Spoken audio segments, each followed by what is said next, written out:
الله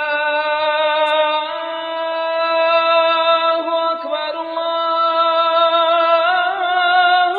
أكبر الله أكبر الله أكبر.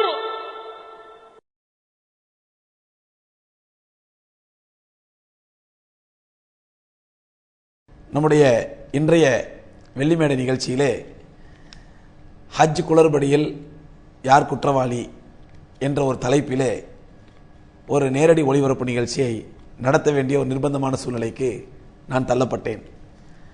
ஏனென்றால் இந்த வருடம் சுமார் தமிழகத்திலிருந்து 2500 ஹாஜிகளும் அகில இந்திய அளவிலே சுமார் 12,000த்திற்கும் மேற்பட்ட ஹாஜிகளும் ஹஜ் செய்ய முடியாத ஒரு துர்பாக்கியமான நிலை ஏற்பட்டது. மிக மிக ஒரு வருந்தத்தக்க நிலை அது. ஹாஜிகள் எல்லாம் கடைசி நேரம் வரை ஊரிலே பயணம் சொல்லி ஹஜ்ஜுக்கான ஏற்பாடுகள் செய்து பயண ஏற்பாடுகள் செய்து கடைசி நேரத்திலே விசா கிடைக்கவில்லை என்பது உண்மையிலே ஹாஜிகளுக்கு மிகப்பெரிய வருத்தத்திற்குரிய ஒரு நிகழ்வு. இந்த வருத்தத்திற்குரிய இந்த நிகழ்வுக்கு வார்த்தைகளால் எவ்வளவு ஆறுதல் சொன்னாலும் ஆறுதல் கிடைக்காது. அல்லாஹ் ரப்புல் ஆலமீனால் மட்டுமே இதற்கு ஆறுதல் வழங்க முடியும். ஆகவே அப்படி கடைசி நேரத்திலே விசா கிடைக்காமல் ஹஜ் பயணம் தவறி போன ஹாஜிகளுக்கு முதலில் எங்களுடைய மனப்பூர்வமான துவாவை உங்களுக்கு முன்னால் சமர்ப்பிக்கின்றேன். அல்லாஹ் ரப்புல் ஆலமீன் உங்களுக்கு ஆறுதலையும் பொறுமையையும் சகிப்புத்தன்மையும் தந்தருள்வானாக. அதே நேரத்தில் நீங்கள் நியத்து வைத்ததற்காக நீங்கள் ஏற்பாடு செய்ததற்காக உங்களுக்கு எந்த விதமான செலவுமின்றி சிரமமின்றி ஹஜ்ஜை நசீபாக்கி விட்டான் என்ற ஒரு சுப செய்தியையும் உங்களுக்கு நாங்கள் இந்த நேரத்தை சொல்லிக்கொள்ள கடமைப்பட்டிருக்கின்றேன். அன்பு சகோதரர்களே, இந்த ஹஜ்ஜை பொறுத்தவரையிலே நாங்கள் சுமார் 28 ஹஜ் சர்வீஸை சார்ந்தவர்கள் தமிழ்நாட்டிலே ஹஜ்ஜி விசா கிடைக்கவில்லை என்ற உடனேயே தமிழகத்திற்கு வந்து ஹாஜிகளுக்கு பிரஸ் மீட் மூலமாகவும் அவரவர்கள் சர்வீஸ் மூலமாகவும் உள்ள விவரத்தை எடுத்து சொல்லி இந்த விவரங்களை எல்லாம் ஹாஜிகளுக்கு புரிய வைத்து ஹாஜிகளையும் அதை கன்வின்ஸ் பண்ணி அவர்களுடைய பாஸ்போர்ட்டையும் அவர்களுடைய பணத்தை ஹஜ்ஜுக்காக செலுத்திய பணத்திலே ஒரு பைசா கூட பிடித்தமில்லாமல் அல்ஹம்துலில்லாஹ் முழுமையாக செலுத்தினோம். ஹாஜிகளும் நிலைமையை புரிந்து கொண்டார்கள். புரிந்து எல்லாம் அமைதியான நேரத்திலே சில விஷமிகளும் சில புல்லுருவிகளும் அதே நேரத்திலே குழம்பிய குட்டையில் ஏதாவது மீன் பிடிக்கலாமா என்று மீன் பிடிக்க துணிந்த சில சுயநலவாதிகளும் எரிகிற வீட்டில் பிடுங்குறவர் லாபம் என்று பிடுங்க வரக்கூடிய சில பேரும் உள்ளே நுழைந்து குழப்பத்தை ஏற்படுத்தி சமுதாய மக்களுக்கு இல்லாத பொல்லாத குற்றச்சாட்டுகளையும் அவதூறுகளையும் சொல்லி குழப்பம் ஏற்படுத்தியதன் விளைவு இன்றைய நிகழ்ச்சியிலே உங்களுக்கு முன்னால் நின்று சில விளக்கங்களை சொல்ல வேண்டிய நிலை. இது ஒரு நேரடி ஒளிபரப்பு நிகழ்ச்சி என்பதனால் உலகம் முழுவதும் பார்க்கக்கூடிய இந்த ஹஜ்ஜி குளறுபடியை பற்றி கேள்விப்பட்ட அல்ல பாதிக்கப்பட்ட எந்த சகோதரர் வேணுமானாலும் நீங்கள் நேரடியாக என்னிடத்திலே சம்பந்தமான கேள்விகளை கேளுங்கள். நான் விளக்கம் சொல்ல கடமைப்பட்டிருக்கின்றேன். ஏனென்றால் மக்கா ஹஜ் சர்வீஸ் என்ற பெயரிலே நான் ஒரு சர்வீஸ் நடத்துகிறேன் என்பதாலும் அதே நேரத்தில் ஹஜ் உம்ரா operators association of South India தென்னிந்திய ஹஜ் ஏற்பாட்டாளர்கள் சங்கத்தினுடைய செயலாளர் என்ற அடிப்படையிலும் இந்த ஏற்பட்டதற்கு காரணம் என்ன, இப்படி 2500 ஹாஜிகள் தமிழ்நாட்டிலிருந்து ஹஜ்ஜுக்கு போக முடியாத இந்த துர்பாக்கியமான துரதிருஷ்டமான நிலைக்கு யார் காரணம், யார் குற்றவாளி என்ற விவரங்களை நான் சொல்ல கடமைப்பட்டிருக்கின்றேன். முதலில் ஒரு விஷயத்தை விளங்கிக் கொள்ள வேண்டும் சகோதரர்களே. இந்த ஹஜ் என்பது சவுதி அரசாங்கம் இந்தியாவுக்கு 1,75,000 கோட்டா இந்த வருஷம் வழங்கியது. அதில் சுமார் 1,25,000 கோட்டாக்கள் ஹஜ் கமிட்டிக்கு ஒதுக்கப்பட்டு விட்டது. மீதி 55,000 விசாக்கள் தான் பிரைவேட் டூர் ஆபரேட்டர்ஸ்களுக்கு, அதாவது தனியார் நிறுவனங்களுக்கு. இந்த தனியார் நிறுவனங்களுக்கு அரசாங்கம் ஒதுக்கக்கூடிய இந்த கோட்டாவிலே ஒதுக்கீடு முறையிலே நிறைய தவறுகள் குளறுபடிகள் நடப்பதனால்தான் அதனால் ஏற்பட்ட குளறுபடி தான் இந்த வருடம் 2500 ஹாஜிகள் ஹஜ்ஜுக்கு போக முடியாத நிலைமை ஏற்பட்டது காரணம். இதில் என்ன குளறுபடி ஏற்பட்டுச்சு? உதாரணமாக அரசாங்கம் 2005 இந்த கோட்டா கொடுக்குற முறையை கொண்டு வந்தாங்க.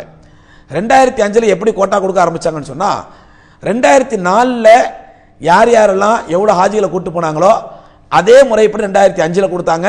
அந்த 2005 கொடுத்த முறையை இன்னைக்கு 2010 வரலும் ஃபாலோ பண்ணிட்டு இருக்காங்க. 2005 சும்மா உதாரணமா ஒருத்தர் 500 ஹாஜிகளை கூட்டு போனார் வைங்களேன். 2005 அவங்களுக்கு 500 கோட்டா கொடுத்தாங்க. அதே 500 கோட்டாவை இன்னைக்கு 2011 ஃபாலோ பண்றாங்க. இந்த 2005க்கு அப்புறம் அவர் கம்பெனி எழுத்து மூடி இருப்பாரு, ஒரு ஹாஜி கூட சேர்க்க மாட்டாரு.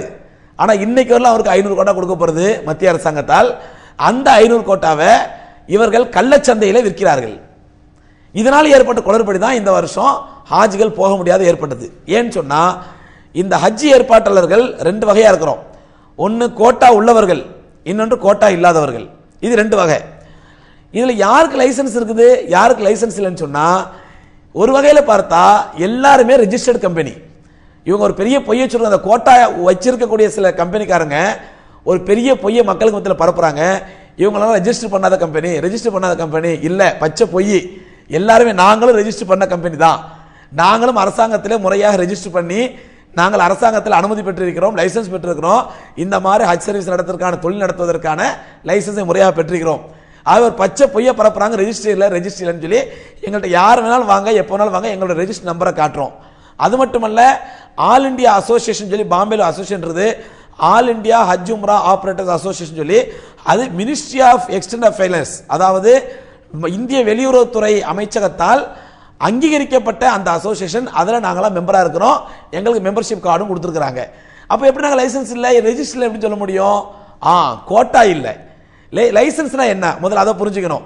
உதாரணமா இப்போ இந்த 2010 எல்லாரும் ஹஜ்ஜுக்கு போயிருக்கிறாங்க. கோட்டா உள்ளவங்க கோட்டா இல்லாதவங்க சில பேர் வாங்கி ஹஜ்ஜுக்கு போயிருக்கிறாங்க. இந்த ஹஜ்ஜுக்கு போயிட்டு வந்த உடனேயே இந்த 2010 ஹஜ் லைசன்ஸ் காலாவதி ஆயிடும். ஹஜ் முடிச்சுட்டு வந்த உடனே லைசன்ஸ் காலாவதி ஆயிடும். உதாரணமா டிசம்பர்ல வந்து சேர்றாங்கன்னு வைங்க, டிசம்பர் எண்டோட இந்த வருஷத்துக்கான லைசன்ஸ் காலாவதி ஆயிடும். ஜனவரியில இருந்து எல்லாருமே ஈக்குவல். இந்த வருஷம் கோட்டா கிடைச்சவங்க கோட்டா கிடைக்காதவங்க எல்லாருமே ஈக்குவல். ஏன்னா எல்லாருமே மார்ச் மாசம் ஃபைல் அப்ளை பண்ணுவோம். மார்ச் மாசம் கோட்டா இருக்கிறவங்களும் சரி கோட்டா இல்லாதவங்களும் சரி பிளாக் லிஸ்ட் ஆனவங்களும் சரி போன வருஷம் கோட்டா கவர்மெண்டால் கொடுக்கப்பட்டவங்களும் சரி கொடுக்கப்படாதவங்க எல்லாருமே மார்ச் மாசம் ஃபைல் அப்ளை பண்ணுவோம். இந்த ஃபைலை மத்திய அரசாங்கம் பரிசீலனை பண்ணி யாருக்கு கோட்டா உண்டு யாருக்கு கோட்டா இல்லைங்கிறது எப்ப அறிவிப்பாங்கன்னா முறையா ஆகஸ்ட் மாசம் தான் அறிவிப்பாங்க. அப்ப ஜனவரி மாசத்துல இருந்து ஆகஸ்ட் மாசம் வரைக்கும் எல்லாரும் ஒரே மாதிரி தான். இதுல யாருக்கு கோட்டா கிடைக்கும் யாருக்கு கோட்டா கிடைக்காது 2011க்கு யாருக்குமே தெரியாது. 2010 கோட்டா ஹஜ் முடிச்சிட்டு வந்த உடனே அந்த கோட்டா காலாவதி ஆயிடும், முடிஞ்சு போச்சு. 2010 ஜனவரியில இருந்து 2011 ஜனவரியில இருந்து 2011 ஆகஸ்ட் வரைக்கும் சுமார் 8 மாசம் எல்லாருமே ஒரே மாதிரி தான். ஆகஸ்ட்ல தான் தெரியும் யாருக்கு கோட்டா கிடைக்கும் யாருக்கு கிடைக்காது, யாருக்கு கோட்டாவை குறைப்பாங்க யாருக்கு கூட்டுவாங்க, அல்லது யாரை வந்து பிளாக் லிஸ்ட் பண்ணி ஒதுக்குவாங்க, இதெல்லாம் ஆகஸ்ட்ல தான் தெரியும். அப்படிங்கும் பொழுது இவங்க வந்து இப்ப வந்து நாங்க தான் லைசன்ஸ் உள்ளவங்க நாங்க தான் வந்து கோட்டா உள்ளவங்க எங்கள்கிட்ட மட்டும் தான் புக்கிங் பண்ணணும் அப்படின்னு சொல்லி ஏதாவது விளம்பரம் பண்ணாங்கன்னு சொன்னா, இப்படி விளம்பரம் செய்வது சட்டத்துக்கு புறம்பானதுன்னு சொல்லி 2008 இப்படிப்பட்ட ஒரு ஃபோர்ஜரி விளம்பரம் பண்ணதுக்காக நான் ஹைகோர்ட்ல ஆர்டரை வாங்கி வச்சிருக்கிறேன். இந்த ஃபோர்ஜரி விளம்பரம் பண்ணக்கூடாது. ஏன்னா ஜனவரியில இருந்து ஆகஸ்ட் வரைக்கும் யாருமே லைசன்ஸ் ஹோல்டர் கிடையாது, யாருக்குமே கோட்டா ஹோல்டர் கிடையாது. கோட்டாவும் லைசன்ஸும் இந்த ஹஜ் முடிச்சிட்டு வந்த உடனே இது காலாவதி ஆயிடும். அடுத்த வருஷத்துக்கு எல்லாருமே புதுசா தான் அப்ளை பண்ணணும். அதுல யாருக்கு கிடைக்கும் யாருக்கு கிடைக்காதுங்கிறது ஆகஸ்ட் தான் தெரியும். ஆகவே இப்படி ஒரு ஃபோர்ஜரி விளம்பரம் பண்ணி 2008 அவங்க பள்ளிவாசல்லாம் தொங்க விடும் பொழுது நான் போய் மக்கா சர்வீஸ் சார்பாக நான் ஹைகோர்ட்ல போய் ஸ்டே ஆர்டர் வாங்கினேன். இது வந்து ஒரு ஃபோர்ஜரி விளம்பரம் இப்படி போடக்கூடாதுன்னு சொல்லி. ஏன்னா அன்னைக்கு விளம்பரத்தில் யாரோ ஒருத்தர் சொல்றாரு நாங்க பள்ளிவாசல்கள் அமைப்பு சார்பா எல்லா பள்ளிகளுக்கும் நோட்டீஸ் அனுப்ப போறோம். அப்படி நோட்டீஸ் அனுப்புனா சட்டத்துக்கு புறம்பானது. அது முதல்ல அதை புரிஞ்சுக்கணும். ஏன்னு சொன்னா நாங்க ஜனவரியில இருந்து ஆகஸ்ட் வரைக்கும் எல்லாரும் ஒரே லெவல்ல தான் இருப்போம். யாருக்கு கோட்டா இருக்கு யாருக்கு கோட்டா இருக்காது ஆகஸ்ட் தான் தெரியும். சரி, ரெண்டாவது இந்த வருஷம் நடந்தது என்ன அப்படின்னு சொன்னா, ஜனவரியில இருந்து எல்லாரும் ஒரே லெவல்ல இருக்கிறோம். யாருக்கு கோட்டா கிடைக்கும் யாருக்கு கோட்டா கிடைக்காது யாருக்கு தெரியாது. இந்த கோட்டா உள்ள ஆபரேட்டர்ஸ் ஒரு பச்சை பொய்ய சொல்றாங்க, ஜூன்லயே கவர்மெண்ட் அறிவிச்சிருச்சு கோட்டா இல்லைன்னு சொல்லி ஜூன்லயே அறிவிச்சிருச்சு. அப்படிங்கும் பொழுது இவங்க ஏன் செப்டம்பர் வரலாம் அக்டோபர் வரலாம் கோட்டா புக்கிங் போட்டாங்க அப்படின்னு சொல்லி இதே முதல்ல பச்சை பொய்ங்க. ஜூன்ல hajcommittee.comல பாருங்க சொல்றாங்க, ஒரு பொய்ய சொல்றாங்க. hajcommittee.com வெப்சைட்ல போய் பாருங்க, அதுல அப்படி இருக்குது இப்படி இருக்குன்னு சொல்லி வெப்சைட்ல போய் பாருங்க. ஜூன்ல என்ன அனௌன்ஸ் பண்றாங்க அப்படின்னு சொன்னா, ஜூன்ல என்ன அனௌன்ஸ் பண்றாங்கன்னு சொன்னா, இந்த மாதிரி பழைய ஆளுகளுக்கு மட்டும்தான் இந்த வருஷம் ஃபைல் வாங்குறோம், புதுசா அப்ளை பண்றவங்களுக்கு நாங்க ஃபைல் வாங்கல அப்படின்னு சொல்லி சென்ட்ரல் கவர்மெண்ட் அனௌன்ஸ் பண்ணுது. இந்த அனௌன்ஸ்மெண்ட்டை பார்த்த உடனே இது வந்து ஒரு தப்பான அனௌன்ஸ்மெண்ட், இந்த முடிவு தப்பான முடிவு, எல்லாத்தையும் அப்ளிகேஷன் ஃபைல வாங்கணும் கொடுக்கணும், அப்புறம் யாருக்கு கொடுக்கறது யாருக்கு கொடுக்கலங்கிறத நீங்க சென்ட்ரல் கவர்மெண்ட் முடிவு பண்ணுங்க அப்படின்னு சொல்லி கேரளா ஹைகோர்ட்ல நீதிமன்றத்தில் வழக்கு தொடுக்கப்பட்டுச்சு, சென்னை நீதிமன்றத்தில் உயர் நீதிமன்றத்தில் வழக்கு தொடுக்கப்பட்டுச்சு, போபால் நீதிமன்றத்தில் உயர் நீதிமன்றத்தில் வழக்கு தொடுக்கப்பட்டுச்சு. இந்த எல்லா ஹைகோர்ட்லையும், கேரளா ஹைகோர்ட்லையும் சென்னை ஹைகோர்ட்லையும் மற்ற ஹைகோர்ட்டுகளையும் தீர்ப்பளிக்கப்படுது எப்படி, புது ஆளுகள்கிட்ட ஃபைலை வாங்குங்க, புது ஆளுகள்கிட்ட ஃபைலை வாங்குன்னு தீர்ப்பளிக்கப்படுது. அந்த உயர்நீதிமன்றத்தின் தீர்ப்பின் அடிப்படையில் தான் நாங்க புக்கிங் ஆரம்பிக்கிறோம். எப்படி, சரி நமக்கு ஃபைலை வாங்க சொல்லிட்டாங்க, நமக்கு கோட்டா கிடைக்கும் அப்படின்னு சொல்லி நாங்க புக்கிங் ஆரம்பிக்கிறோம். இவங்க பச்சை பொய்யை திரும்ப திரும்ப சொல்றாங்க. ஜூன் மாசத்துலயே அறிவிச்சிட்டாங்க, ஜூன் மாசத்துலயே அறிவிச்சிட்டாங்க, பச்சை பொய். ஜூன் மாசத்துல அனௌன்ஸ் பண்ண உடனே அந்த அனௌன்ஸ்மெண்ட்டை எதிர்த்து 3 உயர்நீதிமன்றங்களிலே நாங்க தீர்ப்பு வாங்கியிருக்கிறோம். 3 உயர்நீதிமன்றத்தில் தீர்ப்பு வாங்கியிருக்கிறோம் புது ஆளுகள்ட்ட ஃபைல் வாங்கணும்னு சொல்லி. அந்த அடிப்படையில் தான் நாங்கள் புக்கிங் போட்டோம். சரி, புக்கிங் போட்டு நாங்களாம் எங்களுடைய மக்காசிரியர் சார்பாக அக்டோபர் 11 டிக்கெட் புக்கிங் பண்ணிச்சிருக்கோம். ஆனால் சென்ட்ரல் கவர்மெண்ட் எப்படி இருக்குது, செப்டம்பர் 24 அறிவிக்கிறாங்க. hajcommittee.comல பாருங்க, வெப்சைட்ல பாருங்க, யார் யாருக்கு எவ்வளவு கோட்டா, யாருக்கு கோட்டா உண்டு யாருக்கு இல்லைங்கிறது எப்போ அறிவிக்கிறாங்க, செப்டம்பர் 24 அறிவிக்கிறாங்க. நாங்க டிக்கெட் போட்டு வச்சிருக்கோம் அக்டோபர் 11 எத்தனை நாளைக்கு முன்னாடிங்க, சுமார் 15 நாளைக்கு முன்னாடி, 2 வாரத்துக்கு முன்னாடி எங்களுக்கு அறிவிக்கிறாங்க உங்களுக்கு கோட்டா இல்ல அப்படின்னு சொல்லி. அப்ப இது யாருடைய குளறுபடி, இது யாருடைய மிஸ்டேக்? இது 3 உயர்நீதிமன்றங்களில் தீர்ப்பு வழங்கப்பட்டிருக்குது புது ஆளுகளுக்கு கோட்டா கொடுங்கன்னு சொல்லி. ஆனால் இந்த கோட்டா உள்ளவர்கள் பண முதலைகள் இந்த கோட்டாவை வெளி மார்க்கெட்டில் வித்து, கள்ள மார்க்கெட்டில் வித்து பணம் கொழிக்கக்கூடிய முதலைகள் இவங்க அரசு அதிகாரிகளோட கை கோத்துக்கிட்டு என்ன பண்ணாங்கன்னு சொன்னா சுப்ரீம் கோர்ட்டை போய் ஸ்டே வாங்கினாங்க. எப்படி ஸ்டே வாங்கினாங்க தெரியுமா? இல்ல இந்த வருஷம் ஹஜ்ஜுக்கு ரொம்ப ஷார்ட் டைமா இருக்குது. எப்படி, செப்டம்பர் 24 இருந்து அக்டோபர் 11 15 நாள் ஷார்ட் டைம் தான், ஷார்ட் டைமா இருக்குது, இப்போ நாங்க ஒன்றும் கொடுக்க முடியாது, அடுத்த வருஷம் பார்க்கலாம்னு சொல்லி சுப்ரீம் கோர்ட்ல கேஸ் பெண்டிங் இருக்குது. இதுதான் இந்த கோட்டாவினுடைய இப்போதைய நிலை. ஆனா இவங்க ஒரு பச்சை பொய், நாங்களாம் போலிகள் மாதிரியும் ஏமாத்துற மாதிரியும் இந்த மாதிரி இல்லாத பொல்லாத அவதூறு சொல்லி இடையில சில புல்லுருவிகள், இடையில சம்பந்தம் இல்லாத புல்லுருவிகள் இடையில நுழைஞ்சு, நானும் குஞ்சாலிக்காக கூட கூட சொல்லுவாங்க தமிழ்ல, அந்த மாதிரி நாங்களும் இருக்கிற உலகத்துல பாத்துங்க, எங்க முகத்தையும் கேமரால பாருங்க அப்படின்னு சொல்லி இடையில சில பேர் புகுந்து ஏற்படுத்திய குழப்பத்தின் காரணமாகத்தான் நாங்க இந்த மாதிரி சொல்ல வேண்டியிருக்குது. தயவு செஞ்சு ஹஜ்ஜி சம்பந்தமா மட்டும் கேள்வி கேளுங்க. இந்த வருஷம் ஹஜ்ஜினால பாதிக்கப்பட்டவங்க யாருன்னு அவங்க கண்டிப்பா கேளுங்க. நாங்க இந்த மாதிரி பாதிக்கப்பட்டிருக்கிறோம் அப்படின்னு அவங்க சந்தேகத்தை கேளுங்க, நாங்க விவரம் சொல்றோம். ரெண்டாவது, இந்த மாதிரி விஷயத்தை நம்ம கவனம் செலுத்தும் பொழுது ஹாஜிகள் கவனத்தில் கொள்ளணும். இந்த கோட்டா கொடை கிடைக்காத விளைவு இதுதான். இது வந்து முழுக்க முழுக்க சென்ட்ரல் கவர்மெண்ட் மிஸ்டேக்.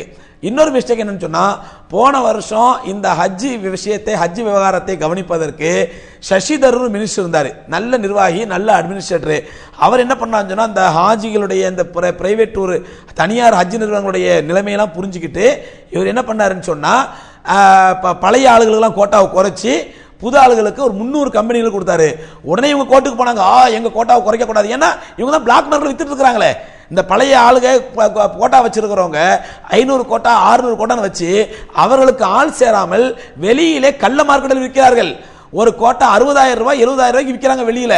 இந்த மாதிரி அவல நிலையை மாத்துறதுக்காண்டி அவர் என்ன பண்றாரு, சசி தரூர் பழைய ஆள்கிட்ட குறைச்சி புது கம்பெனிகாரர்கள் கொடுத்தாங்க. ஆனா அவர் ராஜினாமா பண்ணதுக்கு அப்புறம் இந்த துறைக்கு இதுவரை ஒரு முறையான மினிஸ்ட்ரி இல்ல. அது ஒரு மிகப்பெரிய குறைபாடு இந்த வருஷம் இந்த குளறுபடி நடக்கிறதுக்கு. அது ஒரு முக்கியமான காரணம்.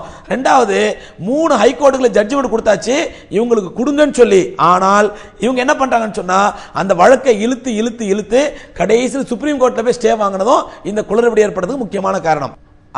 அப்ப இந்த விஷயத்துல ஹாஜிகள் இன்னொரு தெளிவா ஒரு விஷயத்தை புரிஞ்சுக்கணும்னு சொன்னா, இந்த கவர்மெண்ட் கோட்டா கொடுக்குற விஷயம் இருக்குது பாருங்க, இந்த கோட்டாவை அதாவது ஹஜ்ஜுக்கு கூட்டு போகாம கவர்மெண்ட் தாரம் 500 கோட்டா 600 கோட்டா கொடுத்துறான்னு சொன்னா, அந்த கோட்டா அவங்க ஹஜ்ஜு கூட்டு போகாம என்ன பண்றாங்க, ஒரு கோட்டா 60,000 ரூபாய் 70,000 ரூபாய்க்கு வெளில கள்ள சந்தையில கள்ள மார்க்கெட்ல விற்கிறாங்க. அப்படி விற்கிறதுனால தான் இந்த வருஷம் இந்த மாதிரி குளறுபடி ஏற்படுச்சு வைங்களேன். அடுத்த நேரில் இருக்காங்க. அஸ்ஸலாமு அலைக்கும். அலைக்கும் சலாம். எங்க இருந்து பேசுறீங்க? ஜி எங்க இருந்து? ஆழ்வார்பேட்டையில. சொல்லுங்க.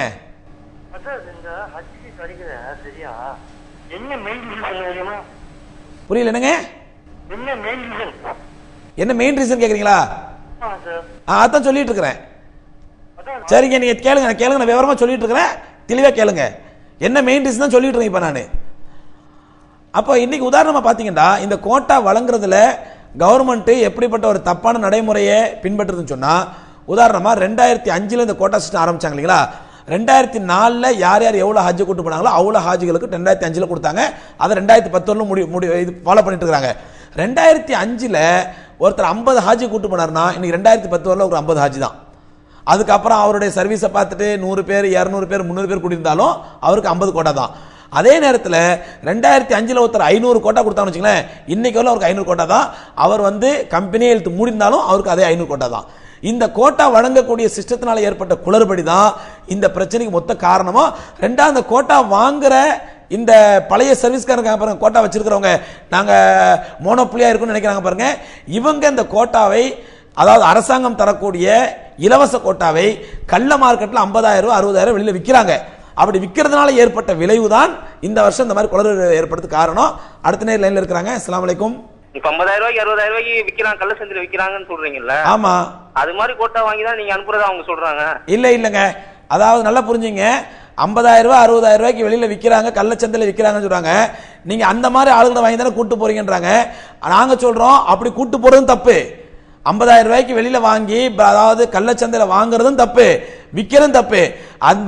அந்த நிலைக்கு தான் இந்த வருஷத்தோட அரசாங்கம் ஒரு முற்றுப்புள்ளி வைக்கணுங்கிறோம். நாங்க வாங்குறவங்களையும் தடை செய்யணும், விற்கிறவங்களும் தடை செய்யணும். ஏன்னு சொன்னா, நாங்க வாங்குறது, நாங்க கூட்டு போறது, எங்களை மாதிரி கோட்டா இல்லாத ஆளுங்க, நாங்க கோட்டா உள்ளவங்கள்ட்ட பேக்கேஜ் சிஸ்டமா பேசிக்கிறோம்.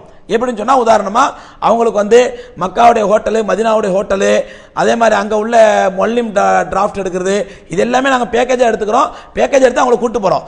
ஏன்னு சொன்னா, இப்ப எங்களுக்கு ஹாஜிகளும் சேர்றாங்க, எங்களுடைய கைடன்ஸை பார்த்துட்டு, எங்களுடைய சர்வீஸை பார்த்துட்டு எங்களை நல்லபடியாக ஹஜ்ஜு கூட்டு போங்கன்னு கூட்டு போறாங்க. அந்த மாதிரி கோட்டா உள்ள ஆளுகள்கிட்ட அவங்க ஆளே சேராம சும்மா உட்காந்துருக்காங்க. ஸோ நாங்க என்ன பண்றோம்னு சொன்னா, அந்த கோட்டா உள்ளவங்கள்ட்ட பேக்கேஜை சேர்றோம். பேக்கேஜை பேசி உங்க கோட்டாவை சேர்த்து எங்களுடைய ஹாஜிகளுடைய பணத்தை உங்கள்கிட்ட தர்றோம். நீங்க எங்களுக்கு உங்க பேர்லயே ஹோட்டல் புக்கிங் போடுங்க, மதினா புக்கிங் போடுங்க, அதே மாதிரி இப்ப மொல்லிம் டிராஃப்ட் எடுங்க, மொல்லிம் கட்டண பணத்தை கட்டுங்க, எல்லாமே உங்க பேர்ல கட்டுங்க சொல்லி நாங்க பேக்கேஜா கூட்டு போறோம்.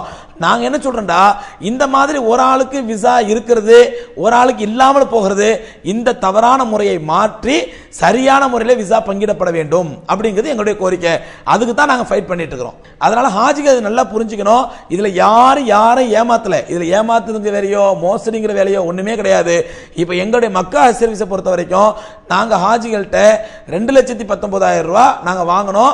நல்ல ஹோட்டல், தரமான ஹில்டன் ஹோட்டல்ல கொடுக்கறதா, மதினால தைபா ஹோட்டல்ல கொடுக்கறதா, தரமான ஹோட்டல்ல கொடுத்து தரமான சர்வீஸ் கொடுக்கறதுக்கு. ஏன்னா எங்க கூட ஹஜ்ஜுக்கு இதுக்கு முன்னாடி 3 வருஷம் 4 வருஷம் வந்தவங்களை கேட்டு பாருங்க, அதுல தரமான சர்வீஸ் கொடுக்கறதுனால நாங்க அதிகமான விலை வாங்கி நாங்க கூட்டு போறோம்.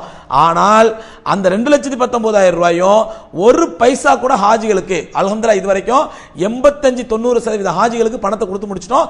ஒரு பைசா கூட ஹாஜிகளுக்கு பிடித்தம் இல்லாமல் மொத்த தொகையை செலுத்தி வருகின்றோம். இதுதான் எங்களுடைய மக்கா அசோசியேஷன் நிலைமை. இதைத்தான் எங்களுடைய அசோசியேஷன் சார்பாக நாங்கள் மற்ற நிறுவனத்துக்கு சொல்றோம்.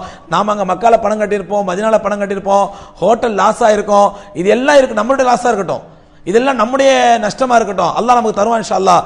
ஆனால் ஹாஜிகளுடைய பணத்திலே ஒரு பைசாவோட பிடித்தம் செய்யக்கூடாது. அப்படி முடியலங்கிற பட்சத்தில் ஹாஜிகள் விரும்பிய அளவுக்கு அவங்களோட தவணை வேணா கேளுங்க, ஒரு 15 நாளோ 1 மாசமோ தவணை கேளுங்க. ஆனால் ஒரு பைசாவோட பிடித்தம் செய்யக்கூடாது. நாங்கள் மற்ற சர்வீஸ்காரங்களுக்கு அறிவுறுத்திட்டு இருக்கிறோம். இதுதான் இன்றைய ஹஜ் சர்வீஸ்காரங்களுடைய அதாவது ரீஃபண்டுடைய நிலைமை. ஹலோ, அஸ்ஸலாமு அலைக்கும். வலைக்கும் சலாம். மௌலானா, ஒரு சின்ன क्वेश्चन சொல்லுங்க. செப்டம்பர் 15ஆம் தேதி அவங்க அனௌன்ஸ் பண்ணாங்க, இது மாதிரி லைசென்ஸ் இல்ல அப்படின்னு சொல்லி. அக்டோபர் 11க்கு நீங்க டிக்கெட் புக் பண்ணீங்க அப்படின்னு சொல்லி. ஆமா. ஏன் நீங்க அந்த ஹாஜிகளுக்கு செப்டம்பர் 16-17லயே நீங்க இன்ஃபார்ம் பண்ணல, இது மாதிரி கோட்டா இருக்கு, நாங்க வேற சோர்ஸ்ல ட்ரை பண்றோம்னு ஏன் நீங்க இன்ஃபார்ம் பண்ணல? நான் கண்டிப்பா சொல்றேங்க. இது விளம்பரம் முடிஞ்சா பதில் சொல்றேன் இதுக்கு. சரி சரி மௌலானா. அடுத்த நேரம் லைன்ல இருக்காங்க. அஸ்ஸலாமு அலைக்கும். வலைக்கும் சலாம். யாருங்க? சொல்லுங்க. நான் நூறு மைதில சென்னையில பேசுறேன். சொல்லுங்க. எங்க சொந்தக்காரங்க 2 பேரு இந்த வருஷம் அப்ளை பண்ணிருந்தாங்க. சரிங்க. அவங்களுக்கு லாஸ்ட் டேட்லாம் சொன்னாங்க, போக முடியலன்னு சொல்லிட்டு. சரி. அதுக்கப்புறம் பார்த்தா நம்ம விசாரிச்சுகளை பார்த்தா பாம்பேல ரொம்ப அந்த எம்பாசியா இது மூடினதுக்கு அப்புறமும் அதுக்கப்புறம் ரொம்ப பேர் ட்ரை பண்ணி வாங்கியிருக்கிறதா கேள்விப்பட்டோம். சொல்றேங்க. அது உண்மைதானே? அது சொல்றேன். அதாவது இந்த சகோதரர் கேள்வி கேட்டாங்க. இப்போ இந்த இடைவேளை இருக்கும்போது ஒரு சகோதரர் கேள்வி கேட்டாங்க. 2 கேள்விக்கு பதில் சொல்லிடுறேன். அதாவது இடைவேளையில் இருக்கும்போது ஒரு சகோதரர் கேள்வி கேட்டாங்க. என்னன்னு சொன்னா, நீங்க செப்டம்பர் 15லயே உங்களுக்கு தெரிஞ்சு போச்சு இல்லையா, நீங்க அப்பமே ஹாஜிகள்கிட்ட சொன்னா என்ன, இந்த மாதிரி விசா கிடைக்கலன்னு சொல்லி அப்படின்னு சொல்லி. ஆனா நடந்து என்னன்னு சொன்னா, செப்டம்பர் 24 தான், 15 செப்டம்பர் 25 தான் எங்களுக்கு தெரியுது கோட்டா இல்லைன்னு சொல்லி. நாங்கள் அக்டோபர் 10க்கு டிக்கெட் பிடிச்சிருக்கோம். அப்போ நாங்கள் என்ன முடிவு பண்ணு சொன்னால், எப்படியும் நமக்கு வந்து கோட்டா கிடச்சிடும். பேக்கேஜ் நான் சொன்ன பாருங்க, பேக்கேஜ் சிஸ்டத்தில் பாம்பேல யார்கிட்டையாவது, ஏன்னா ஹாஜிகள் பணம் கட்டிருக்கிறாங்க, ஆர்வத்தோடு ஆசையோடு இருக்கிறாங்க, நம்ம இந்த நேரத்தில் நம்ம வந்து கடைசி நேரத்தில் இல்லைன்னு சொல்லக்கூடாது, எப்படியா கூட்டு போயிடலாம்னு சொல்லி நாங்கள் பாம்பேலையும் டெல்லியிலையும் மாறி மாறி அலைஞ்சு, அது மட்டுமல்ல கடைசி நேரத்தில் மினிஸ்டர் எஸ்.எம். கிருஷ்ணா அளவுக்கு இந்த பிரச்சனையை கொண்டு போய் எப்படியாவது கான்சுலேட் மூலமா எக்ஸ்ட்ரா விசா வர வச்சாவது நம்ம அடிச்சிடலாம், நான் சவுதியிலேருந்து எக்ஸ்ட்ரா விசா வர வச்சாவது நம்ம அடிச்சிடலாங்கிறதுக்கு அளவுக்கு நாங்கள் வந்து கடைசி நேரம் வரலாம் 100% ட்ரை பண்ணோம். நாங்கள் எவ்வளோ முயற்சி பண்ணோங்கிறது அப்பப்போ எங்கள் ஹாஜிகள்கிட்ட சொல்லிக்கிட்டு இருந்தோம். எங்கள்கிட்ட புக் பண்ண ஹாஜிகளுக்கு தெரியும் நாங்கள் எவ்வளோ முயற்சி பண்ணோங்கிறது. ரெண்டாவது இந்த சகோதரர் கேட்டாங்க, அதுக்கு அப்புறம்லாம் சில பேர் விசா அடிச்சு போயிருக்கிறாங்களே அப்படின்னாங்க. அப்படி யாருமே போகலைங்க. அதாவது எக்ஸ்ட்ரா நாங்கள் வந்து நவம்பர் 1ஆம் தேதி அனௌன்ஸ் பண்ணிட்டோம் இந்த மாதிரி யாருக்குமே விசா அடிக்கலன்னு சொல்லி. அதுக்கு அப்புறம் யாருமே விசா அடிக்கல, யாரும் ஒரு சிங்கிள் பாஸ்போர்ட் கூட அடிக்க முடியல, எந்த ஒரு விசாவுமே அடிச்சு யாருமே போகல. இதான் நடந்த உண்மை. அடுத்த நேரம் லைன்ல இருக்கிறாங்க. அஸ்ஸலாமு அலைக்கும். அலைக்கும் சலாம். யாருங்க? நான் புதுக்கோட்டையிலேருந்து பேசுறேன். புதுப்பேட்டையிலேருந்தா? புதுக்கோட்டையிலேருந்து பேசுறேன். புதுக்கோட்டையிலேருந்து சொல்லுங்க. அதாவது இந்த விக்கிறாங்க கள்ளச்சந்தைன்னு சொன்னீங்கல்ல, ஆமா. தீன் ஹஜ் சர்வீஸ்காரங்க போன வருஷம் இங்க புதுக்கோட்டை மாவட்ட சார்ந்த அல் சஃபா ஹஜ் சர்வீஸ்க்கே வித்திருக்காங்க. சரி. அதே மாதிரி இந்த வருஷம் அல் ஹரமைன் ஹஜ் சர்வீஸ் சொல்லிட்டு இருக்காங்கல்ல, அவங்க எங்க ஊர்க்காரங்க ஒரு புதுக்கோட்டை ஹஜ் சர்வீஸ்க்கே இது வித்திருக்காங்க. சரி. இன்னொரு விஷயம் சொல்லிக்கிறேன். கலந்தர் ஹஜ் சர்வீஸ் இருக்கு இல்லையா, எங்க ஊர் சார்ந்த கலந்தர் ஹஜ் சர்வீஸ், சரி, அவங்க கூட ஒரு கம்பெனிக்கு வித்திருக்காங்க கள்ளச்சந்தையில. அதாவது நாங்கள் யாருடைய பேரையும் சொல்லி இந்த ப்ரோக்ராமுடைய டிக்னிட்டியை குறைச்சிக்க தயாராக இல்லை. நேயர் வந்து அவங்க கேள்வி கேட்டாங்க இப்போ புதுக்கோட்டையிலேருந்துன்னு சொல்லி. அதாவது பாருங்க, இந்த கள்ளச்சந்தையில் விற்பது பாம்பேயில் மட்டுமல்ல தமிழ்நாட்டிலையும் நடக்குது. இது எந்த அளவுக்கு பப்ளிக்கு போயிருது பாருங்க, பொதுமக்களுக்கு எந்த அளவுக்கு இந்த செய்தி போயிருது பாருங்க. பொதுமக்களுக்கே தெரிஞ்சிருக்குது எந்தெந்த சர்வீஸ் யார் யாருக்கு வித்தாங்கிறத ஓப்பனா சொல்றாங்க. அந்த சம்பந்தப்பட்ட சகோதரர் எங்களுக்கு அந்த ஆதாரங்களை அனுப்பி வச்சிங்கன்னா நாங்கள் இன்ஷால்லா ஜனவரி மாதம் அந்த கேஸும் சுப்ரீம் கோர்ட்டில் கேஸுக்கு வருது, அப்போ நாங்கள் கோர்ட்டில் ஃபைல் பண்ணுறது வசதியாக இருக்கும். அந்த பேசின சகோதரர் ஒரு அன்பான வேண்டுகோள். இது இல்லாத மற்ற சகோதரர்களும் மற்ற ஹாஜிகளுக்கும் உங்களுக்கு ஏதாவது எந்த சர்வீஸ்காரங்க யாருக்காவது வித்தாங்கிற தகவல் தெரிஞ்சதுன்னா நீங்கள் அந்த தகவல் எங்களுக்கு ஆதாரத்தை அனுப்பி வைங்க. நாங்கள் இன்ஷால்லா கோர்ட்டில் ஃபைல் பண்ணுறதுக்கும் அரசாங்கத்துக்கு தெரிவித்து அவங்கள பிளாக் லிஸ்ட் பண்ணுறதுக்கு எங்களுக்கு வசதியாக இருக்கும். அதனால சகோதரர்கள் வந்து இது வந்து இதில் என்ன பெரிய வேதனைண்டா, எந்த அளவுக்கு பப்ளிக்கு போய் ஒரு பொதுமக்கள் ஃபோன் பண்ணுறாரு பாருங்க அங்கேருந்து. அதனால இந்த கள்ளச்சந்தையில் விற்கிறதுங்கிறது இது தமிழ்நாட்டு சர்வீஸ்காரங்க அல்லது பாம்பே சர்வீஸ்காரங்க எந்த வித்தியாசம் இல்லை. எல்லாருமே இதுல வந்து ஈடுபடுறாங்க, எல்லாருமே வித்துட்டு இருக்காங்க. நாம அதுக்கு தான் ஃபைட் பண்றோம். அந்த விக்கிற முறையை கவர்மெண்ட் மாத்திட்டு எல்லாத்துக்கும் ஈவனா ஒரே மாதிரி கோட்டா கொடுக்கணும். அல்லது நாங்க முன்வைக்கிற இன்னொரு முறை என்ன அப்படின்னு சொன்னா, இந்த கோட்டா சிஸ்டத்தை எடுத்துட்டு ஹஜ் கமிட்டில இருக்கிற மாதிரி முதல்ல எந்த கம்பெனிக்காரங்க பாஸ்போர்ட் கொடுக்குறாங்களோ அந்த பாஸ்போர்ட் மட்டும் விசா கொடுங்க.